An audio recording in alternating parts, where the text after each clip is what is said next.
विरोधकांच्या डोक्यात फक्त कबर आणि कामराज. आमचं सरकार नरम आणि गरम नाही तर फक्त कायद्यानं चालणारं, मुख्यमंत्र्यांनी विरोधकांना सुनावलं.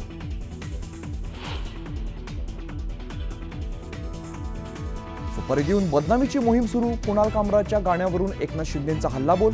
पाखंडीला पुढे करून शिखंडी आधार घेत असल्याची टीका. कॉमेडियन कुणाल कामरा आणि सुषमा अंधारे यांच्या विरोधात विधान परिषदेत हक्कभंग प्रस्ताव.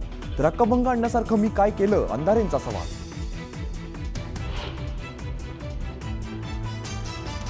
विधानभवनाच्या पायऱ्यांवरती वरुण सरदेसाईंशी संवाद साधताना उद्धव ठाकरेंचा संताप. ठाकरेंच्या त्या वक्तव्यावरून चर्चेला उधाण.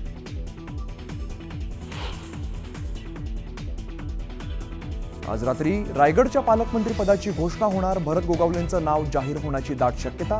2 महिन्यांपासूनचा वाद संपणार.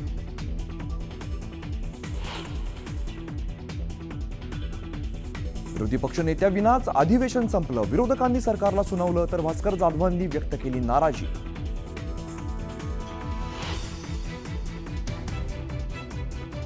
वाघ्या कुत्र्याची कथा सत्य. संभाजीराजे छत्रपती बोलतात ते 100% चुकीचं. संभाजी भिडेंचं विधान. तर कामरा प्रकरणावरून सर्वपक्षीय नेत्यांवर ही टीका. फॉरेन्सिक टीमनं तब्बल 5 तास घेतले प्रशांत कोरटकरच्या आवाजाचे नमुने. कोरटकर तपासात अपेक्षित सहकार्य करत नसल्याची पोलिसांची माहिती. राहुरीत महापुरुषांच्या पुतळ्याची विटंबना केल्याची घटना. नगर मनमाड मार्गावरती रास्ता रोको.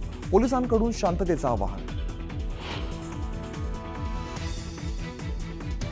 आणि सलग दुसऱ्या दिवशी सांगलीला वादळी वाऱ्यासह पावसानं झोडपलं. हवेत गारवा, मात्र शेतकऱ्यांची चिंता वाढली.